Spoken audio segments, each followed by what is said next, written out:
SNES.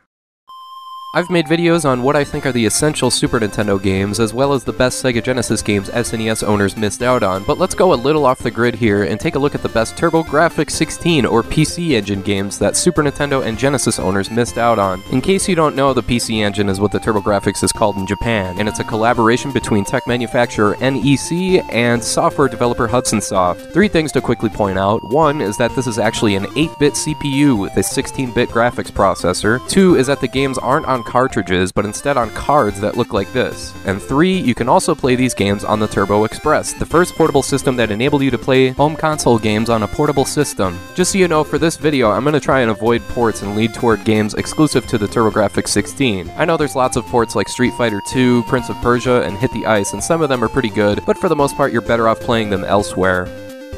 There are exceptions, of course, like the Bomberman series. The Turbografx got Bomberman and Bomberman 93, as well as Bomberman 94 for the PC Engine in Japan, and later Panic Bomber for the CD peripheral, which I'll get to later. The Turbografx Bomberman is loosely based on the original game, so it's a kind of sort of port, but it's also its own game, with 8 levels that have 8 stages each, and multiplayer support for up to 5 players when used with the Turbo Tap accessory. There's nothing all that unique thematically here, it's just one of the most well-made Bomberman ports out there that's still well worth playing today, featuring that familiar Bomberman gameplay just executed very well, and the same can be said for Bomberman 93 and 94 as well. Next, there's Keith Courage in Alpha Zones. This was the game that came packaged with the Turbografx in North America, and it's an okay-ish side-scrolling action platformer featuring 7 levels that have 2 parts each. An overworld section where you play as a regular dude with a sword, and an underworld section where you wear the Nova suit, and as you can clearly see, the underworld sections are a lot more fun, just because you're faster and more powerful. Keith Courage is an okay game. It's hit or miss and a little generic, but it doesn't really do that great of a job showcasing what the Turbografx was capable of. The franchise that ended up catching on in North America was the Bonk series, which was seen as the big mascot flagship franchise, more or less. There's Bonk's Adventure, Bonk's Revenge, and Bonk 3, Bonk's Big Adventure, the latter being released on CD. These games stand out because of the cartoon-like visuals. The games almost have a hand-drawn style to them, and the gameplay also plays that up by enabling Bonk to take on all kinds of crazy forms, in particular in Bonk 3, where you can shrink down, become giant, or even breathe fire. These games are great because everything fits together so well. The level design complements Bonk's unique ability to travel through the air by spinning, and the music fits the visuals perfectly. Some might see these games as just another mascot platformer, but these are really well-made games that do a fantastic job showing off what the Turbografx had to offer.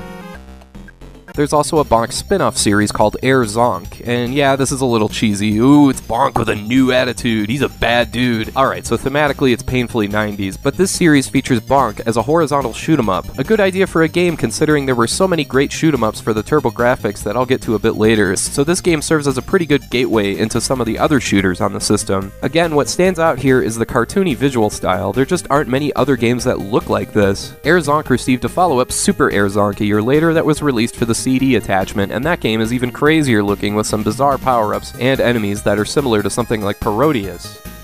Of course, since Hudson Soft had a hand on the console, you know there's going to be some Adventure Island games for it. Here we have New Adventure Island, released after Super Adventure Island, but before Adventure Island 3 for NES. This is one of the best games for the system, and personally, I like this one a lot more than the slow, methodical Super Adventure Island for SNES. This one is faster paced with a kick-ass soundtrack and offers 6 levels with 4 stages each, and there's a bit more challenge here. This game is not that easy. If you like the Adventure Island games or platformers in general and you haven't played this one, you gotta check out New Adventure Island.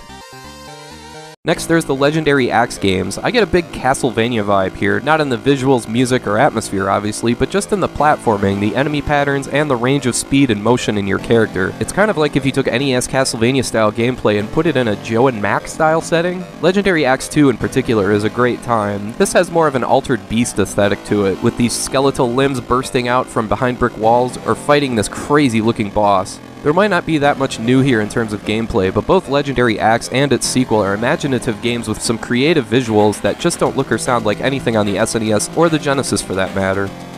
Speaking of which, the Turbografx was also home to the best Splatterhouse arcade port, and you simply did not see many other games like this on any other console. Sure, the gameplay may not be much, it's just a side-scrolling beat-em-up, but the fact that you can squash enemies into the background, use weapons like shotguns, and fight these crazy-looking enemies, Splatterhouse proves it's well more than the sum of its parts.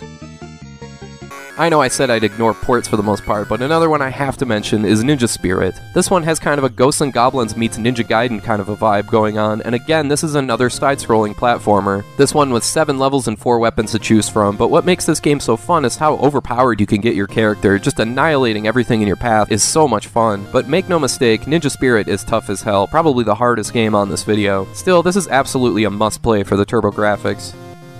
Sticking with side-scrolling action platformers, there's also Shockman. This might look like a Mega Man ripoff at first glance, and I guess it kind of is. But I don't care, because this is still a blast to play through. The game alternates between run-and-gun style levels and horizontal shoot-'em-up stages, and while this might not have the clever level design or kick-ass soundtrack of something like Mega Man, it's still a fun game. And it definitely helps that this game is 2-player co-op. If this particular Mega Man ripoff looks familiar, it's because a later game in this same series, the Japanese title being Kaizo Shoujin Shubibiman Zero, received a cartridge release in 2017. Let's move on to tactical games like Military Madness. If you like stuff like Advance Wars, then this one is right up your alley. This has the same kind of presentation where you maneuver units to a particular area, then the game transitions to a quick battle that plays out dependent on what your unit's stats are. Granted, the variety of military units here are pretty limited, but this is still a fun game that represents something that wasn't represented all that well on the SNES. Of course, every console had to have their own version of Zelda, and on the Turbografx it was the Neutopia games. There's Neutopia and Neutopia 2, and holy crap, these couldn't possibly be more blatant clones. Both of these games are a mix of the original Zelda and Link to the Past, and there's almost nothing original here, other than the fact that in the second one you can actually attack in 8 directions. But you know what? A lot of people love these kinds of games, so rip-off or no, here they are. Interestingly, the Turbografx has what are widely considered the best video pinball games released on any home console, with games like Alien Crush and Devil's Crush. I know it's pinball, so it's not all that exciting, but damned if these games don't try and make it as crazy as possible. The art style alone here is cool as hell. Devil's Crush in particular is pretty creepy, with the face in the middle of the screen that gradually turns into a demon. That is messed up.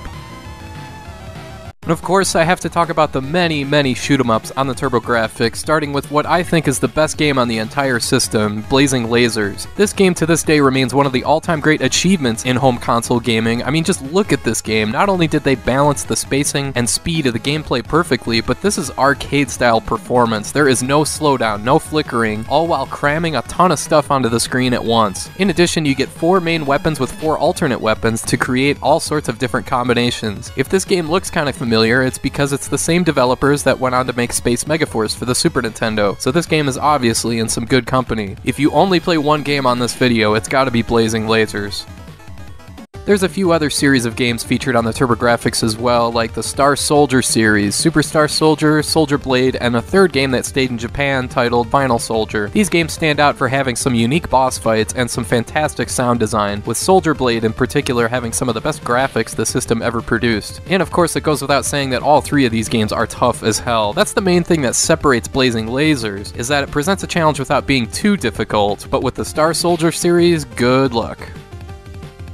If you'd rather go for a horizontal shooter, then there's the original R-Type. Yes, this is an arcade port, but it's one of the best arcade ports on any system. This is almost identical to the arcade with just a few tweaks to the graphics.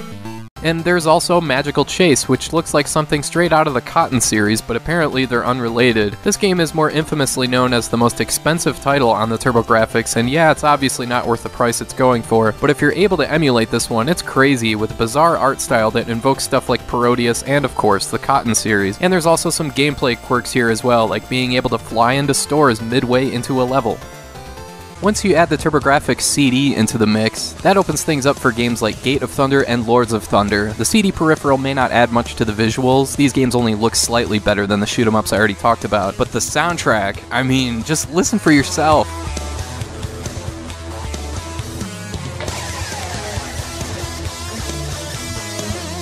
That is awesome! It totally makes these games stand out today. If I had to pick one of the 2, it's Lords of Thunder. You play as a flying armored knight that can select between 4 different elemental weapons, playing through 6 different levels in any order before unlocking a 7th. Lords of Thunder in particular is a game where I remember exactly where I was and what was going on when I played it for the first time. It's just so intense, and the music puts it way over the top. It's so much fun.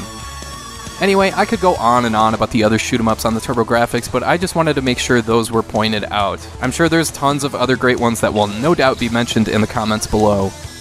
Some more of the best games made for the Turbografx CD include games from the Ys series, starting with Ys 1 and 2, a collection of enhanced remakes of the first 2 games. These are among the first games to utilize voice acting and animated cutscenes, and you know what? To this day, the presentation is still pretty dang good. Yeah, the gameplay graphics show their age a bit, but if you're into adventure-style RPGs, this one is still worth playing today, if nothing else but for the music. Ys 3, Wanderers from Ys, which some of you may recognize from the Super Nintendo library, also received a Turbografx CD port for what it's worth.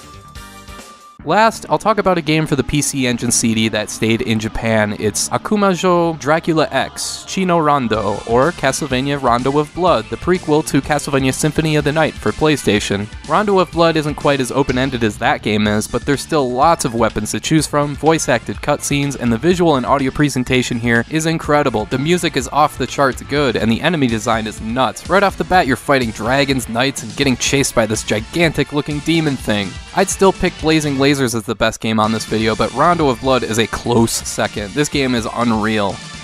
Alright, that's all for now. I'm sure I deliberately missed mentioning your favorite game just to spite you, so go ahead and leave your picks in the comments of what the best Turbografx-16 games are. And I want to thank you for watching, and I hope you have a great rest of your day.